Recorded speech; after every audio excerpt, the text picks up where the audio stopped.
old buildings, with their creaking floors, forgotten corners, and dark, mysterious history.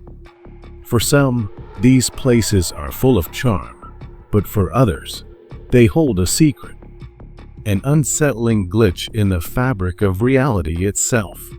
Something happens that defies all logic, leaving those who dare to step inside with stories they can never forget.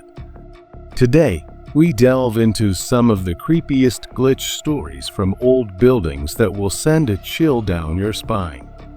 Get ready for the unexplained. Story 1. The Phantom Elevator. Sound of a soft elevator ding, followed by a faint groan as the doors slowly creak closed. Imagine, if you will, stepping into an old building, one that seems to carry the weight of countless untold stories. The walls are worn with age, and the faint scent of dust lingers in the air. You're there to do something simple, something mundane: take the elevator to the top floor. But this isn't a shiny, modern lift. No, this is one of those old rickety elevators with brass buttons that look like they belong in a bygone era. The kind of elevator that has seen better days. The kind where the button panel is worn and faded from years of use, and the doors open with a screech that would make your skin crawl. You press the button for your floor, and the elevator begins its ascent with a soft lurch. For a moment, everything seems normal, but then something strange happens. The elevator comes to an abrupt halt. The lights flicker overhead, casting an eerie glow. The air grows noticeably colder, sending a shiver down your spine. For a split second, you think you might have imagined it, but no, when the doors open, you're standing on the ground floor again. Not the floor you selected, not even the floor you were headed toward. It's as though the building itself has decided to send you back to where you started. Confused and a little unnerved, you press the same button again.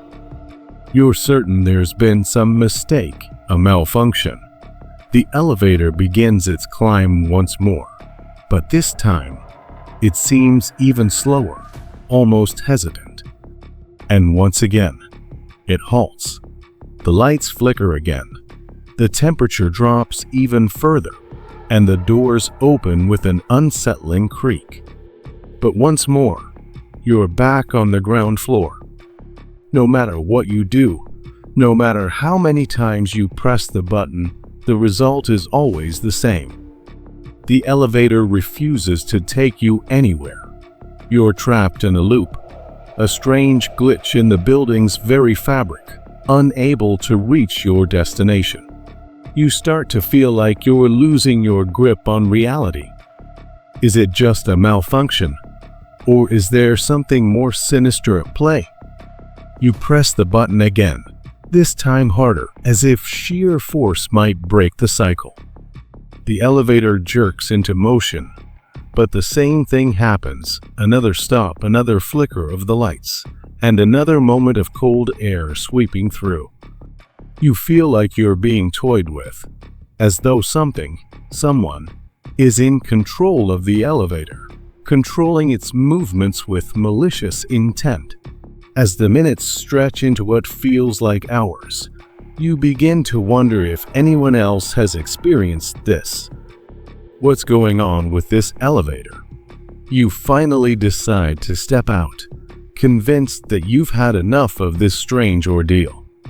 But as you leave the elevator, the feeling of being watched settles heavily over you. The building seems different. The air seems heavier, as if you've somehow crossed an invisible boundary, one that you weren't supposed to cross. Days pass, but the memory of that elevator lingers in your mind. Curiosity gnaws at you, and you return to the building to see if maybe, just maybe, you can figure out what happened. But when you try to use the elevator again, It's out of order. No lights, no sounds. It's as if it's been abandoned, locked out of sight, and forgotten by the rest of the world. But people who work in the building will tell you the same thing. They've experienced the same glitch, felt the same unnerving sensation. Some even swear that the elevator has a mind of its own, refusing to take anyone to the top floor. Some have gone as far as to say that the building itself is haunted, as if an invisible presence is playing with the controls, reveling in the chaos it causes.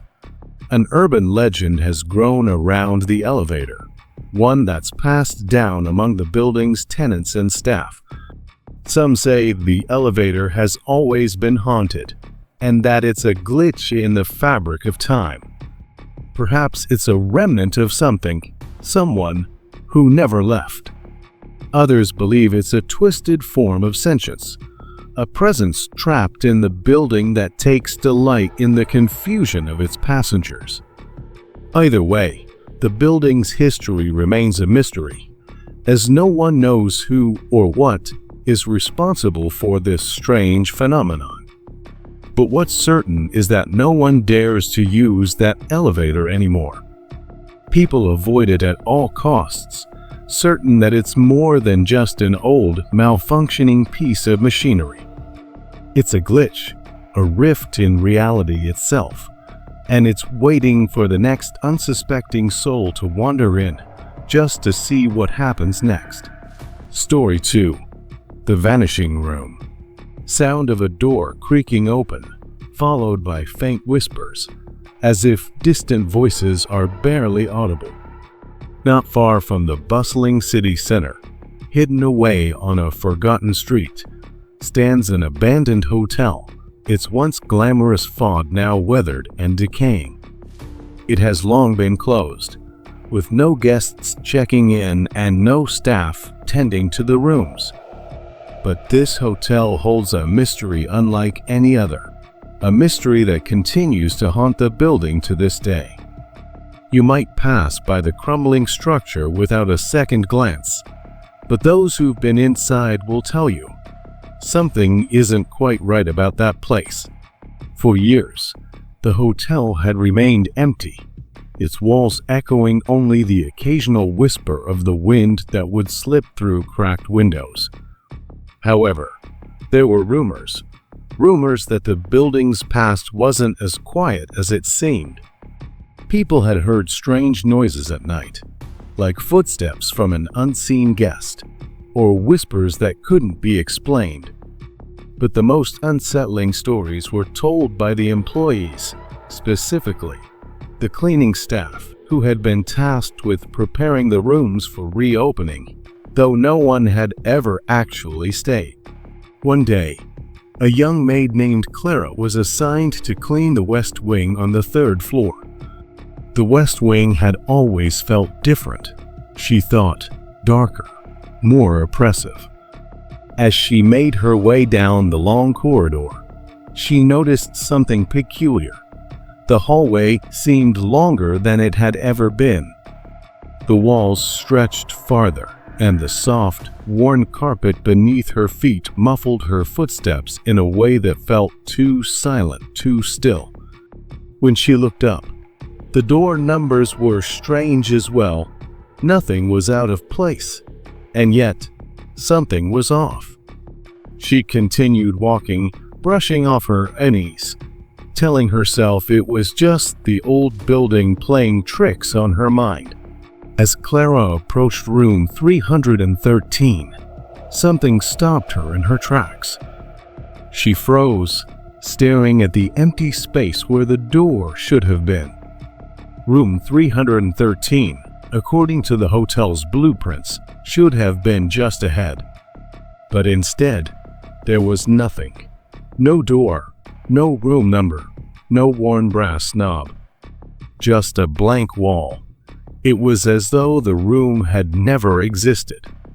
The numbers on the other rooms remained intact, but room 313, it was gone. Her heart raced in her chest as she reached out a hand to touch the wall, half expecting it to be some sort of illusion. But the wall was solid, stone cold, and unyielding. Frightened, Clara hurried to report the bizarre discovery to her supervisor. But when the maintenance crew came to investigate, the wall remained as it had been. No cracks, no signs of a hidden door, and certainly no indication that there had ever been a room there. They checked the hotel's plans. They checked the walls. They even checked the floor beneath them and found nothing. As far as they could tell, room 313 had simply vanished. The days passed, and the strange incident seemed to fade from everyone's memory.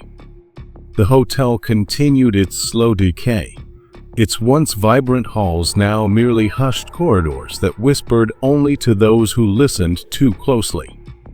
But for Clara, the sight of the vanished room lingered. She couldn't shake the feeling that something was wrong with that floor, something hidden just out of sight, something waiting. Then, one evening, Clara was reassigned to clean the West Wing again. The hotel was eerily quiet that night, with not a single soul in sight. As she stepped onto the third floor, she hesitated, the faintest flutter of dread stirring in her stomach. She walked down the same hallway once again, her footsteps echoing against the walls. But this time, the hallway seemed normal, just as it should have been, until she reached room 313. There it was, as if it had never been gone at all. The door stood before her, the same worn brass handle gleaming faintly in the dim light. The same number, 313, still etched on the door. For a moment, Clara just stood there, staring at the door in disbelief. How could this be? How could the room be here when just days ago it had been completely absent? Slowly, her trembling hand reached for the door handle. She could feel her heart pounding in her chest, the hairs on the back of her neck standing on end. With a deep breath, she turned the knob and pushed the door open. The room was empty, but there was something else in the air, something chilling, something that made her breath catch in her throat. The temperature in the room was unnaturally cold, a biting chill that seemed to seep into her very bones.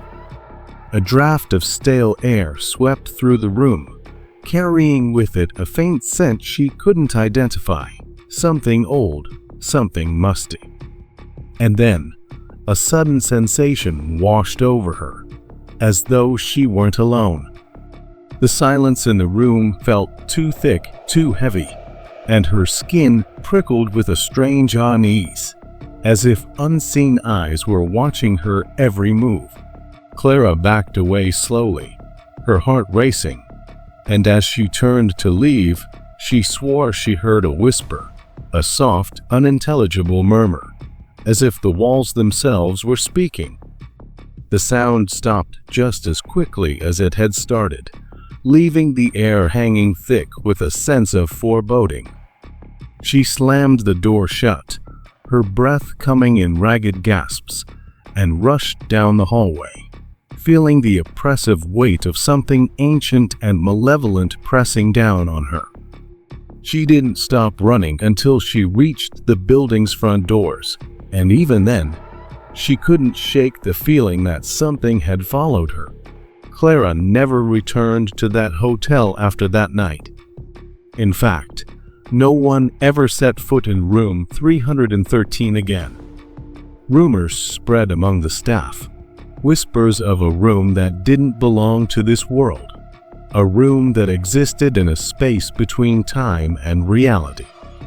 Some say the room vanishes and reappears at random, as if it's locked in a loop, caught between the past and the present.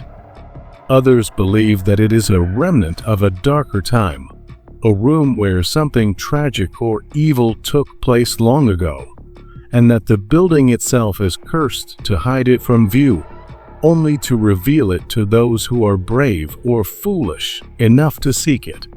To this day, room 313 is a mystery, its door untouched and unentered by anyone who knows of its curse. The hotel continues to stand in silence, but the shadow of room 313 lingers. No one truly knows what happened there, or why the room appears and disappears without warning. But the legends remain, whispered from one employee to another, passed down through the years like a warning. Some rooms, no matter how abandoned, never stay empty. Story 3. The Disappearing Staircase. Sound of footsteps echoing in an empty, hollow stairwell, with a slight creak as if something old is shifting. There's an old building tucked away in the heart of the city that has baffled those who've dared to explore it, a place full of history, mystery, and a certain unsettling aura that seems to draw people in. Over the years, it's been the subject of renovations, restorations, and restorations of restorations. But there's one feature in this building that no worker, no matter how skilled, has ever been able to account for: the disappearing staircase. It wasn't always like this. The building had once been grand, a beautiful example of architectural craftsmanship. A wide, spiraling staircase that led from the second floor up to the attic, offering a breathtaking view of the entire structure. But as time wore on, as decades passed and the building aged, something strange began to happen with that very staircase. It was as if it had a mind of its own, slipping in and out of existence when no one was looking. The first time anyone noticed it was during a routine renovation project. The workers had been instructed to restore the old stairwell, but as they got to work on the second floor, they couldn't seem to find the staircase. They'd gone up and down the hall, searching for the entrance, but it was nowhere to be seen. After hours of searching, they assumed it had been covered up with plaster or paneling during previous renovations. But when they pried away the walls, there was nothing. Just a solid, featureless wall where the staircase should have been. Confused and somewhat unsettled, the crew took a break. One worker, curious and bold, went back up to the second floor, convinced he must have missed something. When he reached the landing again and turned to look toward the stairwell, he swore he saw it. The staircase, standing proud, twisting upwards toward the attic. He blinked, rubbed his eyes, and looked again. But the moment he looked away, the staircase was gone. Vanished, like it had never been there. A cold shiver ran down his spine. He hurriedly retraced his steps, hoping to prove himself wrong. But when he reached the second floor again and checked, all he found was an empty wall, exactly as it had been before. This was just the beginning. More workers began to report the same phenomenon. The staircase would appear without warning and disappear just as quickly. It became something of an unspoken rule among the workers. Never turn your back on the staircase. Some described walking up to the second floor, seeing the staircase as clear as day, only to turn around for a moment, and then it would be gone. Not hidden, not blocked off with debris, but completely gone. When they went to search for it, there was nothing but a flat, solid wall where the grand, spiraling stairwell had been. One night, a carpenter was working late in the building, trying to finish a task before the next day. He had heard the rumors, of course, but had dismissed them as wild stories meant to scare newcomers. He went up to the second floor, and there it was, the staircase. He smiled to himself, a little amused by the ghost stories he'd heard, and decided to climb it. As he reached the top of the stairs, he noticed a strange hum in the air, a soft vibration, like the building was holding its breath. He stepped into the attic and turned around to admire the view. When he looked back, however, the staircase was gone, vanished. He blinked hard, thinking he must have imagined it. But the floor beneath him was solid, and there was no trace of the stairs. He descended into the attic to look around, calling out for the others, but there was no response. The hum had stopped, and the silence was thick, oppressive. With each passing second, the atmosphere in the attic grew heavier, as if the building itself was alive and watching him. The man eventually fled the attic in a panic, but his heart raced even after he descended to the ground floor. That night, he didn't sleep. He couldn't. The thought of what he had seen, or rather, what he hadn't seen, haunted him long after he left the building. As strange as it was, more and more employees began to experience the same thing. The staircase would appear at random. Sometimes it was there, and sometimes it wasn't. The strange occurrences became so frequent that workers began to avoid the second floor altogether. No one could explain why the stairs disappeared, or why they only seemed to exist when no one was paying attention. Theories ran rampant among the workers. Some said it was a glitch in time, a portal to another dimension that only opened and closed when the building willed it.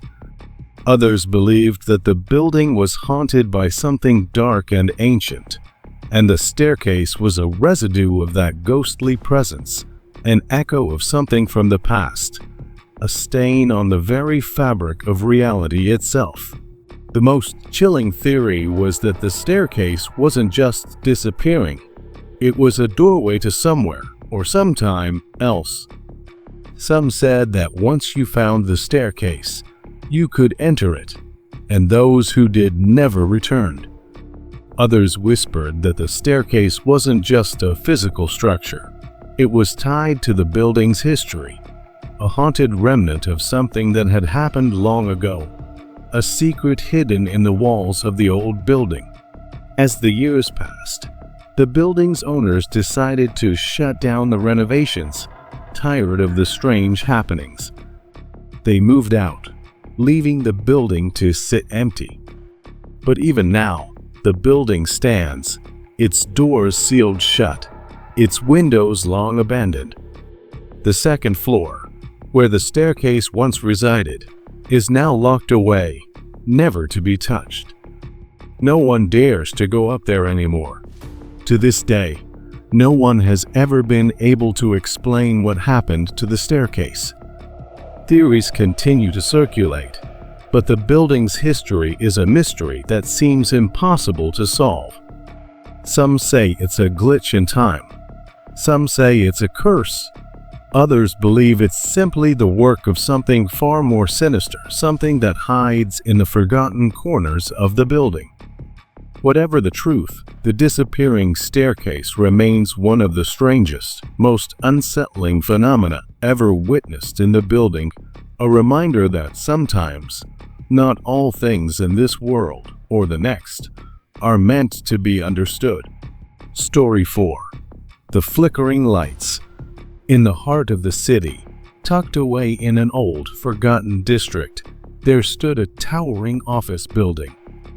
It was one of those buildings that looked modern when it was first constructed, but now, decades later, it had acquired a certain sense of age. The walls creaked, the elevators groaned, and the air seemed to carry an unnatural chill. No one was ever quite sure what happened in that building after hours, what secrets it held, what stories it could tell. But there was one thing that stood out above all: the strange behavior of the lights. Late one evening, a lone security guard sat at his desk in the dimly lit lobby, his eyes flicking to the old clock on the wall. The minute hand ticked slowly, each second echoing louder in the silence of the empty building. The fluorescent lights above buzzed, casting their cold, sterile glow across the space. He had done this routine 100 times before, checking the perimeter, ensuring all was quiet. But tonight, something felt different. As the clock struck midnight, the lights in the hallway outside began to flicker. At first, it was subtle, nothing more than the occasional blink, as if the building were settling in for the night. But then it happened again, and this time, more lights joined in a series of rapid flickers, as if the building itself was struggling to maintain its power. The security guard leaned forward, brow furrowed, thinking it was nothing more than a malfunction, a blown fuse, or a faulty circuit. He stood up, moving toward the hallway to check, but as he walked, something strange happened. Every time he moved, the lights above him flickered and went dark. He paused in place, and they flickered back on a few steps forward, and they went off again. It was as if the lights were following him, responding to his movements, almost deliberately. He stopped, his heart pounding in his chest, the only sound now the echo of his footsteps on the cold, empty floors. He tried to dismiss it, telling himself it was just a coincidence, that it was a trick of the old wiring. But deep down, he felt an unsettling sensation creeping over him, like something, or someone, was watching him, controlling the very lights in the building. The hallway was silent except for the hum of the fluorescent lights, but then, as if on cue, he heard something else. Footsteps. They were faint at first, but unmistakable, slow, deliberate footsteps echoing from the end of the hall, growing louder with each passing second. The security guard's stomach twisted. He turned quickly, expecting to see a colleague or a late-night worker, but there was no one there. The footsteps continued, growing closer, then abruptly stopping. The guard's breath caught in his throat. The hall was empty, yet, somehow, the footsteps had remained. His instincts screamed at him to leave, but before he could turn around, the lights above flickered again. This time, they seemed to respond to the movement of the unseen figure at the end of the hall. With each footstep, the lights above flickered in rhythm, on, off, almost as if the ghostly figure was playing some twisted game with him. The lights were no longer just malfunctioning. They were alive, conscious, tied to the very presence in the hall. Panicking now, the guard ran to the elevator, heart hammering in his chest. He couldn't shake the feeling that something was following him, that the lights were guiding his every move, manipulating the very space around him. He reached the elevator and slammed the button for the ground floor, but as the elevator doors slid shut, the lights in the hallway flickered one final time, this time completely off. The hallway was plunged into darkness, and for a moment, the guard felt utterly alone. A cold chill swept through the elevator, even though the building's heat was running. As the elevator descended, he dared not look back, but the sensation of being watched never left him. After that night, the security guard never returned to that building. He couldn't explain what happened. He couldn't understand why the lights had reacted in such an unnatural way. But the next morning, when the building's maintenance crew arrived, they found nothing unusual. No issues with the power, no problems with the wiring. The lights were all functioning perfectly fine, and the power grid was working as expected. But the strange flickering continued. It wasn't just on the one night. or the one hallway. It began to spread, slow, methodical flickers in the lights on the upper floors, lights that seemed to respond to the movements of the people below. The lights began to flicker in an unsettling, almost rhythmic pattern. Over time, more employees reported the same bizarre incidents. It wasn't just that the lights would flicker randomly.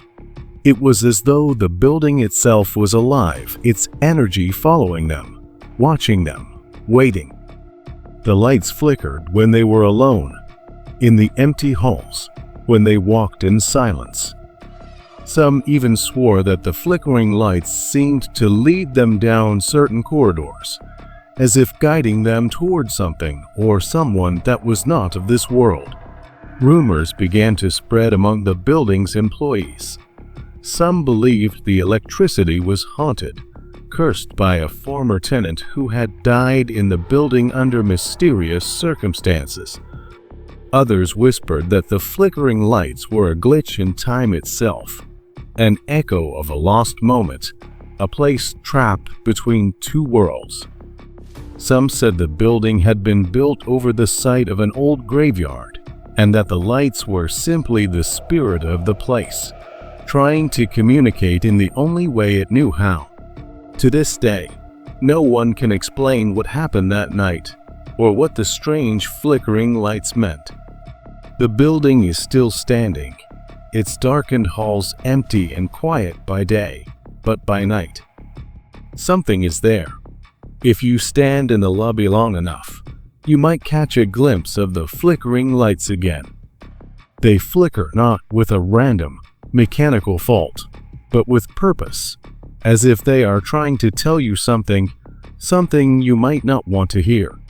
Story 5. The Time Loop of the Forgotten Library.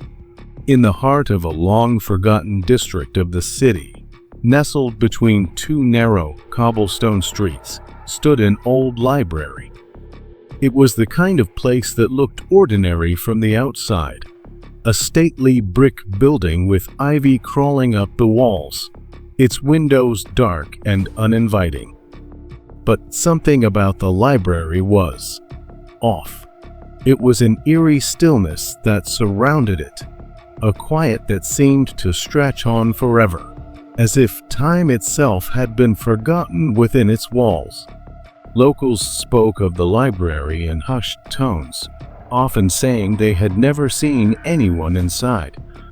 The doors creaked open for a few regular patrons, mostly older folks, or those seeking solitude, but even they were wary of the place. There was something about it that felt wrong, unsettling. No one could quite place it, but over the years, rumors had begun to spread, rumors of time warping within the library, of strange things happening to those who spent too long among its dusty, forgotten shelves. It was during one late afternoon that a young student, eager and determined to finish his thesis, stumbled into this very library. He had heard whispers about its strange reputation, but thought little of it. A library was a library, he reasoned, and in this case, a quiet space was exactly what he needed. He ventured to the back of the library, deep into the shelves that were rarely visited, hoping to find a book for his research.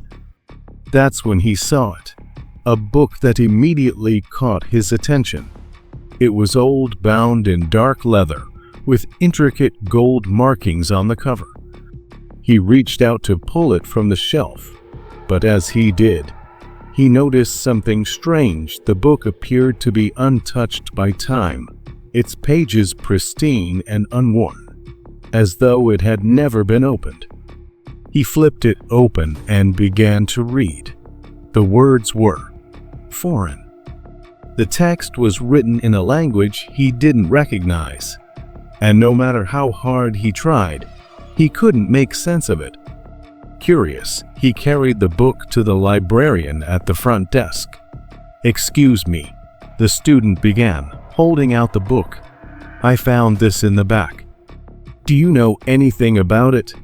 It seems like it's part of the collection, but I can't understand the language." The librarian, an elderly woman with glasses perched low on her nose, took the book in her hands.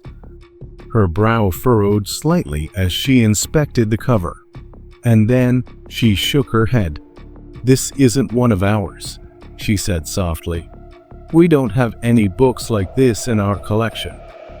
In fact, I don't recall ever seeing this book here before. Strange." The student stared at her in confusion, but before he could respond, the librarian went back to her work. He turned to look at the shelf where he had found the book, only to discover it was gone. The space was empty. No book. Nothing. Just the regular volumes that he had passed by earlier. He blinked and shook his head, wondering if he had imagined the whole thing. But when he returned to the library the next day, the same feeling swept over him. He went straight to the back shelves, certain that the book would be there. He searched for hours, combing through every shelf, but there was no sign of it. He went to the librarian again, asking about the book. "The book you mentioned yesterday?" she asked, looking puzzled. "That's strange.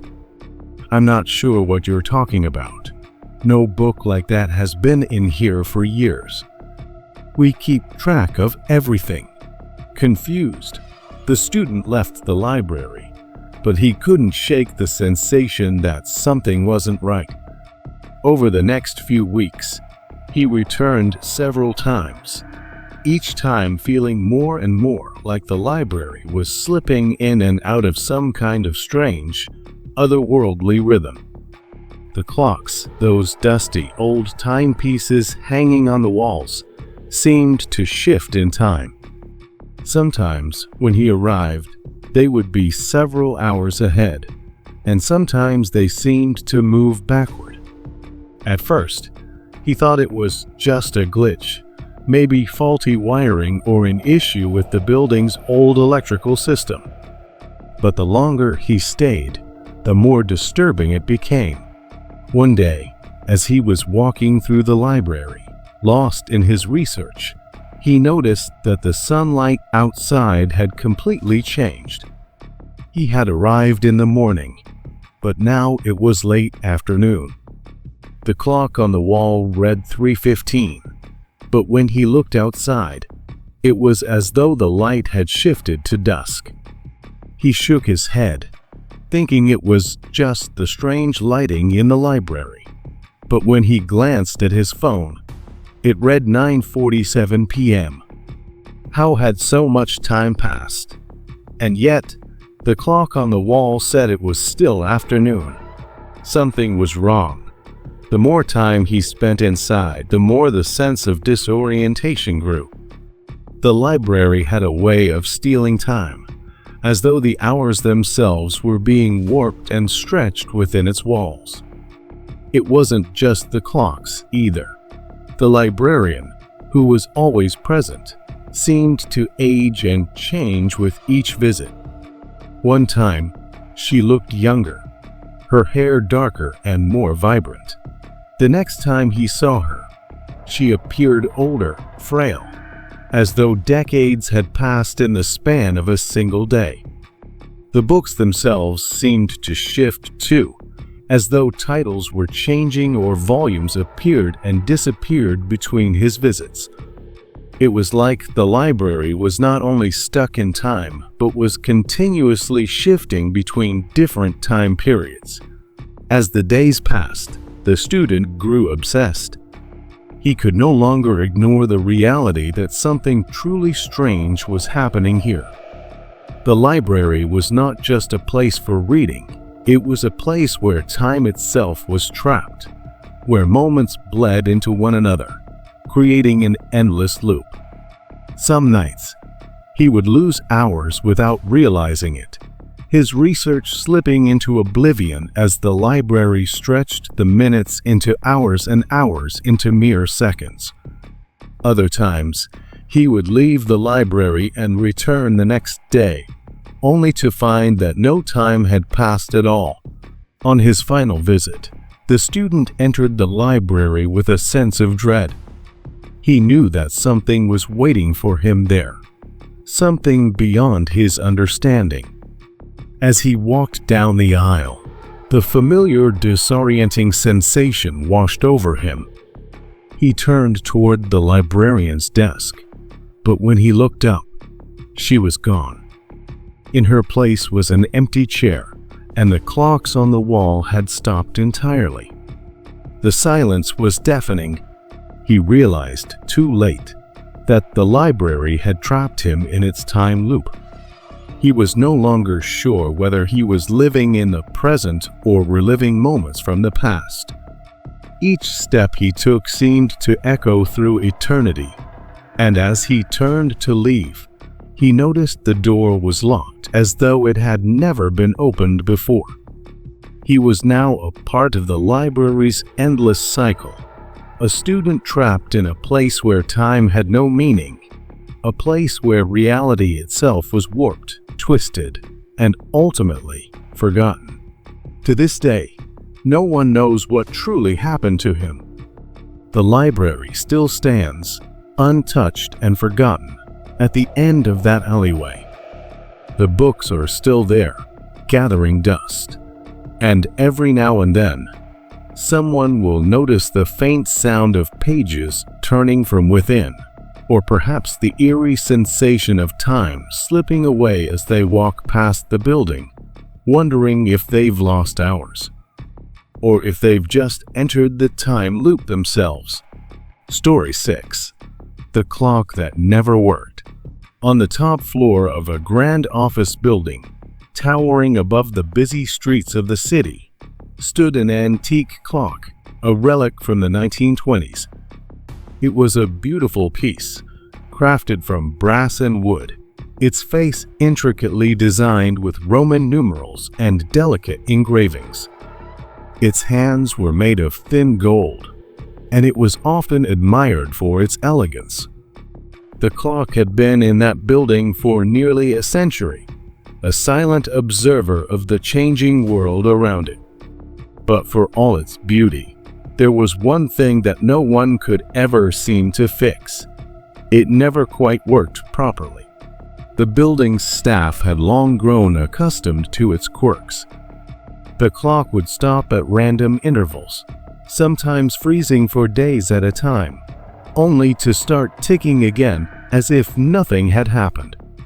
Occasionally, it would run too fast, its hands whizzing around the dial in a flurry of motion.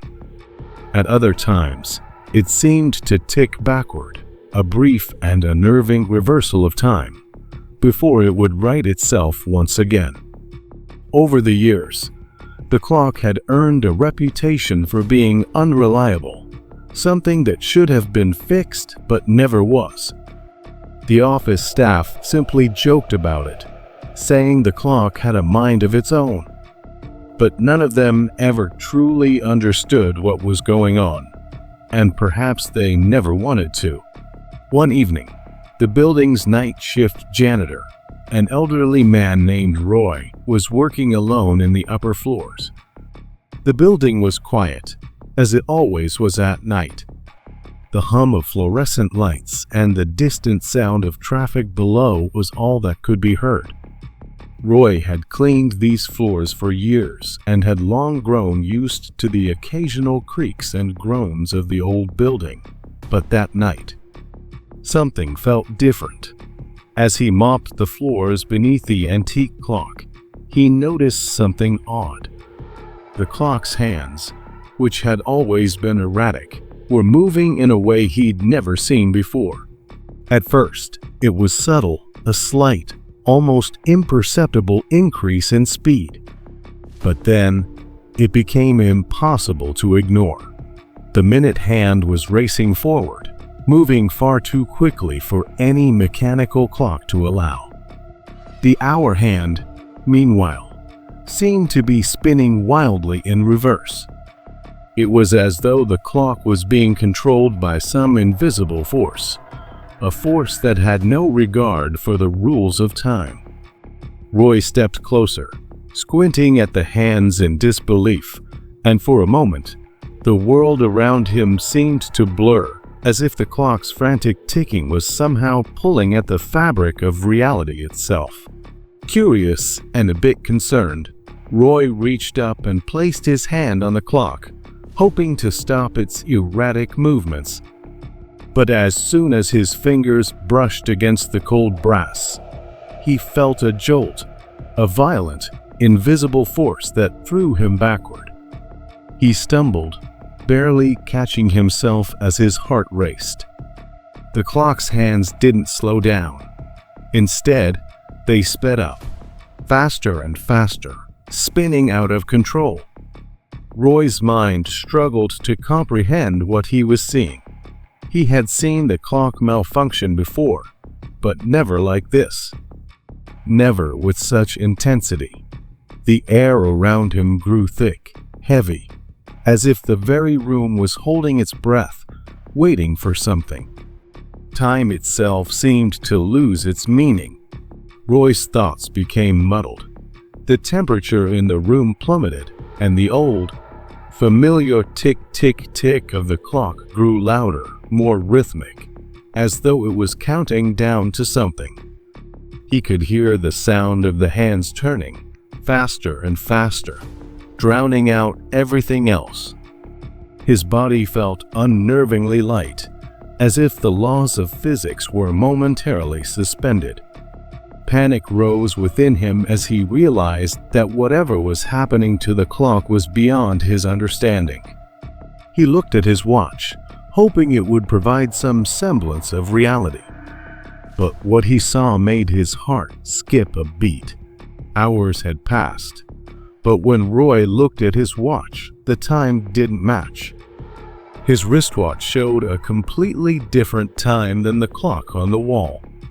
The disparity between the two was unsettling, like some invisible rift had opened between them. He stood frozen, staring at the hands of both clocks as they moved in different directions. The clock in front of him was somehow warping time itself, altering the flow of moments. It was as if the very building, this century-old office, had become a vessel for a strange glitch in time, and Roy was caught in the middle of it. As the clock finally came to a halt, the silence that followed was almost deafening. The room felt unnaturally still, as if the world had stopped moving entirely. Roy's heart pounded in his chest, and for the briefest moment, he thought he might be dreaming. The clock on the wall was now completely frozen, its hands pointing at an impossible combination of times. It was as if the hands had captured the very moment the clock had malfunctioned, frozen in a snapshot of time that couldn't be undone. Roy stood there for what seemed like an eternity, too afraid to move. When he finally gathered the courage to leave, he made his way down the hallway, still trembling. His legs felt weak, and his mind raced with 1,000 questions that had no answers. He couldn't explain what had happened. The clock had somehow bent the very nature of time itself. Hours had passed in mere minutes, but the time on his watch and the time on the clock were out of sync, forever separated in a glitch that no one could fix. The next morning, Roy reported the incident to the building's manager. He described what had happened in detail, but the manager just nodded and offered him a weak smile. "That old clock has always been a problem," the manager said. "You get used to it." The repairman was called in to fix the clock, but after hours of attempting to fix it, the repairman came back with a strange report. "It's working," he said, "but it's different. It's ticking. Yes, but there's something off about it. Like it's not really part of this world." Since that night, no one has been able to repair the clock. It ticks steadily now, but it never keeps time properly. Some say it's a relic of a bygone era, a clock that somehow slipped through the cracks of time and space. Others believe it's still somehow caught in that moment when time itself broke. No one who has worked in the building for long can shake the feeling that the clock is watching them, that it still has the power to warp time, even if just for a moment. To this day, the clock sits in its place on the top floor, ticking softly as if nothing had ever happened. Yet everyone who passes it feels a slight unease, as though it's more than just an antique. They say the clock doesn't just measure time, it bends it, just as it did that fateful night when the janitor tried to stop it. And for all anyone knows, it's waiting for the right moment to strike again. Story 7. The Haunted Mirror in the Abandoned Mansion. At the edge of a small, forgotten town, on a road overgrown with vines and obscured by the passage of time, stood a mansion that no one dared to enter. The house had been abandoned for decades, its once grand exterior now covered in layers of grime and the creeping fingers of ivy. The windows, long shattered, let in only the dimmest slivers of light, while the walls groaned with age and the floors creaked with the weight of forgotten memories. The mansion was a shadow of its former self, but it held within it a dark secret that no one had been able to uncover. There was something in that house, something that had remained hidden, its malevolent presence lingering in the corners and rooms. Local legends spoke of strange occurrences tied to the house, but one tale, in particular, stood out among the others. A story of an ancient mirror, one that had been placed in a forgotten room, tucked away in the deepest part of the mansion. This mirror was no ordinary piece of glass. It had an unsettling aura, one that seemed to warp reality around it. Its frame, dark and ornate, was carved with intricate designs that twisted in on themselves, like some kind of ancient symbol that no one had ever been able to decipher. It was said that the mirror had been in the house for as long as anyone could remember, passed down through generations, but no one knew from where or why. Over the years, as the mansion fell further into disrepair, the mirror became the subject of hushed whispers. There were stories of people who had ventured into the room, drawn to it by some invisible force, only to never return. Others spoke of seeing strange images in the mirror, visions of people who weren't there, movements that seemed out of sync with reality, and eyes staring back at them with an intensity that chilled them to the core. Yet, despite the rumors, the mirror remained untouched, sitting in that forgotten room, its dark power waiting for someone to come too close. One fateful afternoon, a young couple, Mark and Emily, decided to explore the mansion. They had heard the rumors, but like many young thrill seekers, they were more curious than cautious. The idea of exploring the mansion seemed like an adventure, a chance to discover the mysteries hidden within its walls. Armed with flashlights and a sense of youthful bravado, they made their way through the decaying halls, their steps echoing in the silence.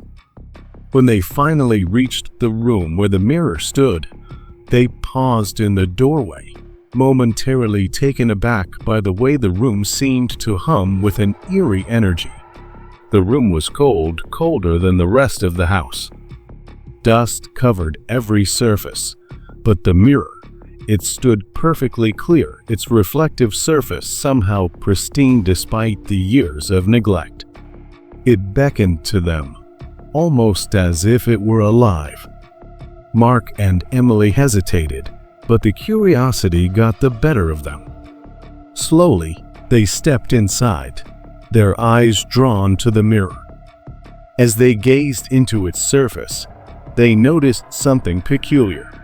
At first, It was subtle, nothing more than a slight distance between their movements and the reflection. Mark's hand, when raised, seemed to move a fraction of a second too late in the glass. Emily turned her head, and for a moment, her reflection didn't follow. It was as though the mirror was slightly out of sync with the real world. They shrugged it off, attributing it to some kind of odd optical illusion, but then it grew more pronounced. Mark's reflection seemed to lag, his movements slow and unnatural. But what was even more unnerving was Emily's reflection. As she gazed at herself in the glass, her eyes widened in terror. In the reflection, her face had changed. Her eyes were wide, but they weren't looking at her own image.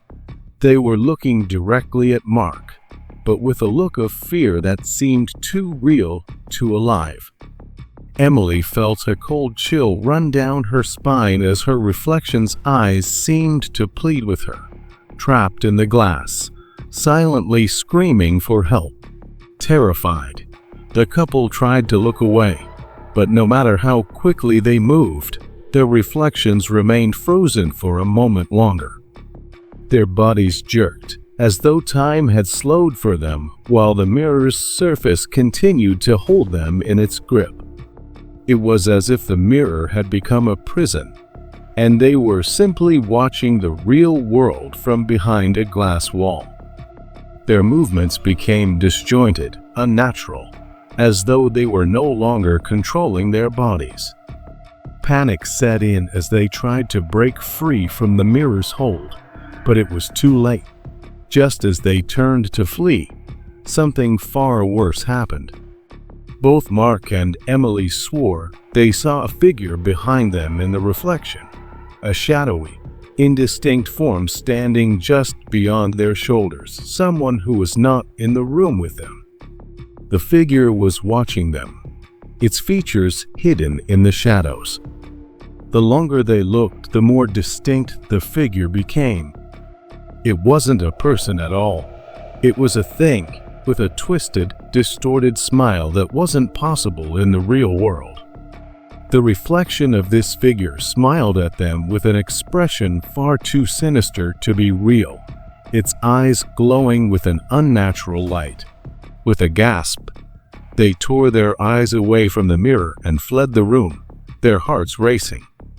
But even as they ran through the crumbling halls, they couldn't shake the feeling that something was following them, that the presence they had seen in the mirror was still with them, waiting to come out from behind the glass. The next day, they returned to the mansion, unable to forget what they had witnessed. But when they entered the room, the mirror was gone. There was nothing but an empty wall where the mirror had stood. No trace of its existence remained. The room was empty, as though it had never held anything at all. They searched the mansion, but there was no sign of the mirror anywhere. It had simply vanished. Many have speculated about what happened that day and where the mirror went. Some say it was a portal, a gateway that opened only when someone dared to look too closely, trapping souls within its reflection. Others believe it's a glitch in time itself, a mirror that holds not just reflections, but fragments of the past, or perhaps future, waiting to be revealed to the next curious soul. No one knows where the mirror went, or what it had trapped within its glass, but those who have heard the story, or who have witnessed its horrors firsthand, believe it was more than just a haunted object. They believe it was a time-altering relic, one that bends reality and traps souls, leaving them to wander forever behind its reflective surface. And so, the mansion remains, crumbling and forgotten, but its legend lives on. Those who speak of the haunted mirror do so in whispers, warning others to stay away from the place where time glitches, and reflections may never be what they seem. And perhaps, just maybe, the mirror still exists somewhere, waiting for the next curious soul to look into it and see the horrors that lie beyond the glass. Story 8. The Echoing Voice in the Empty Hallway. In one of the oldest libraries in the city, there exists a hallway that seems to play tricks on anyone who walks through it. The building was constructed in the early 1900s with grand stone arches and heavy wooden doors that creak and groan with age. But there was something strange about one particular hallway on the second floor. It was said that when you walked down it at night, the sound of your footsteps echoed back to you, sometimes even louder than they should. At first, it seemed like a quirk of the acoustics, but after a few incidents, it became clear that something wasn't right. One night, a librarian working late heard a faint sound in the hallway. It was the unmistakable sound of footsteps, but they didn't sound like his own. The librarian walked cautiously down the hallway, trying to pinpoint the source of the noise. As he moved further, the footsteps grew louder, closer, but no one was there. He reached the end of the corridor, and suddenly, a voice whispered from nowhere. It was clear and cold, repeating a word he didn't recognize. His heart raced, and he hurried to the end of the hallway, where the sound stopped abruptly. He thought it was his imagination, until it happened again, and again. The voice would echo back, as if answering him, but the words were garbled and distorted. People who have worked late in the building say it's not just the echo of the building, but a glitch in the space itself, a reflection of something that once lived there, now trapped in an endless loop, calling out to those who wander its hallways after dark.